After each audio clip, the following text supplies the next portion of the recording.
j'ai vu deux films de Jean-Léo Godard pendant le confinement. C'est À bout de souffle et Bande à part.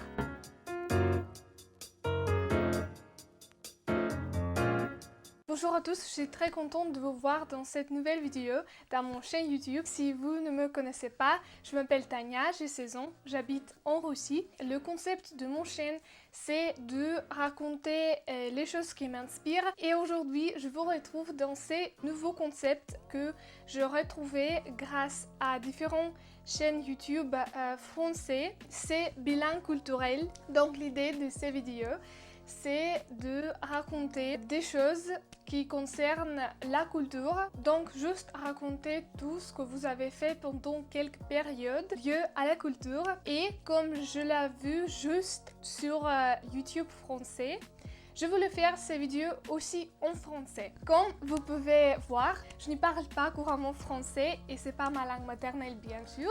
J'ai juste appris le français, mais j'essaye de regarder, de lire, de faire toutes ces choses en français aussi.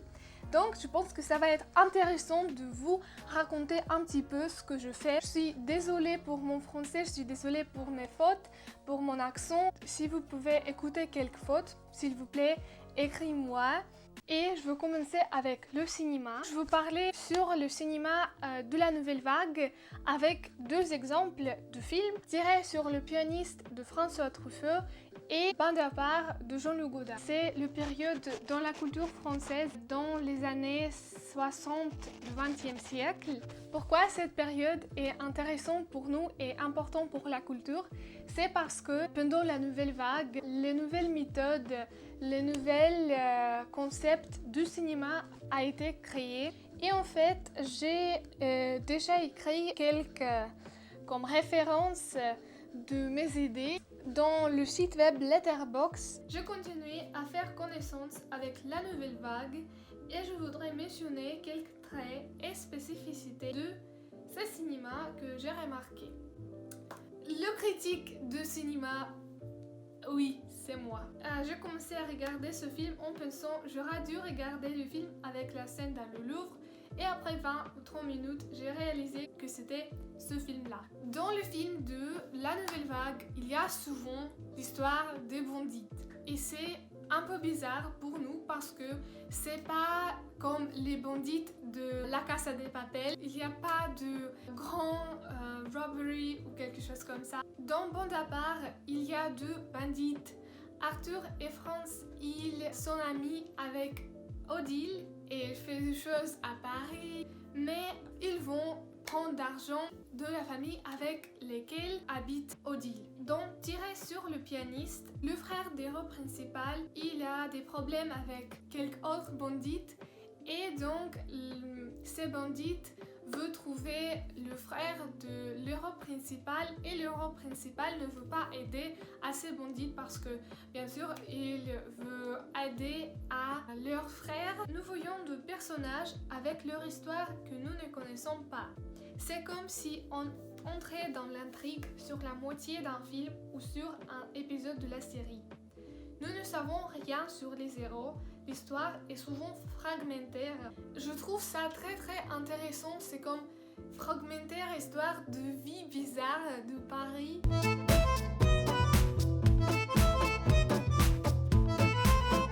Donc tiré sur le pianiste, c'est pareil, mais là il y a quand même une explication de l'histoire du pianiste après. Des techniques, j'ai remarqué le voix off qui raconte l'histoire ou les sentiments des héros. Les fins sont fréquemment non concrets, étranges, inattendus.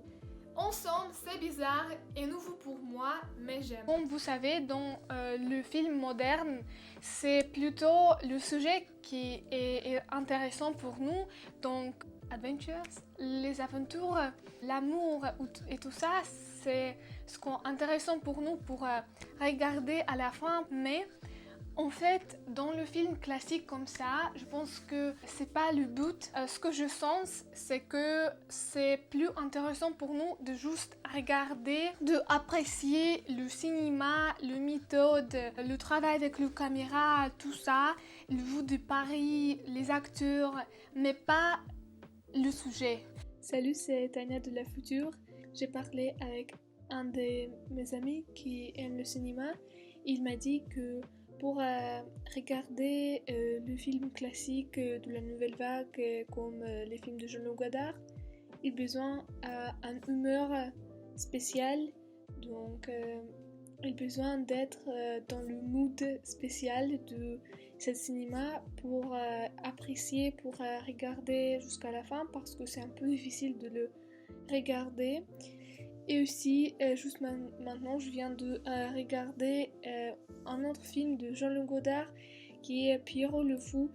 Et c'est un film très très beau. Et aussi, je voulais dire que c'est très intéressant comment le cinéma de la nouvelle vague jouait avec le concept de cinéma en général. Ils grandissent cette formalité de cinéma. Par exemple, les héros peuvent même communiquer avec les spectateurs, où ils souvent disent les choses comme c'est pas le cinéma, nous ne sommes pas dans le cinéma, mais que en fait ils sont dans le cinéma parce que c'est le film. Et donc c'était très difficile de parler sur le film, mais j'ai fini. Donc j'espère que ça vous a plu et je vous très bref parler sur la littérature. Avant le confinement, j'ai acheté ces 2 livres en français. C'est Madame Bovary de Gustave Flaubert et Notre-Dame de Paris de Victor Hugo. Mais bien sûr, c'est trop difficile pour moi de le lire. Avant, je dois améliorer mon français pour être capable de tout comprendre, ou bref, presque tout comprendre. Donc, maintenant, ce que je peux lire, c'est juste la littérature pour les enfants. Les petits livres comme ça, c'est Le Petit Nicolas de Sempe Goscinny. Et aussi, je pense que c'est la nouvelle vague parce que c'est les années 60 du XXe siècle aussi. Oui, c'était publié en 1963. Donc c'est la nouvelle vague, mais pour les enfants. Et c'est l'histoire de l'école et tout ça. C'est très facile, je ne veux pas vous en parler, mais je vous conseille de lire ça si vous voulez améliorer, pratiquer votre français en lisant quelque chose comme ça. Et j'espère de m'améliorer, donc je voudrais vous retrouver dans un autre bilan culturel où je vous parlais sur les livres français. Je voulais aussi très bref parler de ce que je écoute en français, c'est les podcasts. J'ai trouvé l'application Radio France. Il y a beaucoup de podcasts sur les différentes thématiques, sur la culture, le science. La dernière chose, ce que je voulais vous raconter pour ces bilans culturels, c'est l'youtubeur français et surtout les chaînes YouTube que m'a donné cette idée de faire le bilan culturel. La première youtubeuse, c'est Galatée. Elle fait donc les bilans culturels, les vidéos sur le cinéma, le livre. Une autre youtubeuse, Clarinette. Elle fait aussi beaucoup de vidéos du concept bilan culturel. Elle parle aussi beaucoup de la littérature, du cinéma. Elle a parlé de la problématique de concept de classique, de choses classiques dans la culture. Que le problème, c'est comment on peut critiquer ces chefs-d'œuvre parce que déjà dans la culture on pense qu'ils sont classiques et donc on ne peut pas vraiment montrer notre propre avis. On n'a pas besoin de tout aimer le classique, c'est normal, mais moi quand même j'aime le classique, ça m'intéresse, donc j'ai pas ces problèmes, mais j'ai souvent le problème de comment je peux parler de les œuvres classiques parce que déjà c'est classique et quoi je peux dire, mais j'essayais de dire quelque chose et j'espère que c'était intéressant pour vous, que vous avez peut-être découvert quelque chose de nouveau. Dis-moi si vous aimez ces vidéos comme ça et si vous aimez le concept de bilan culturel, si vous voulez voir plus de vidéos comme ça en autre langue, en russe, en anglais, en espagnol. J'espère vraiment que ça vous a plu et donc à la prochaine fois.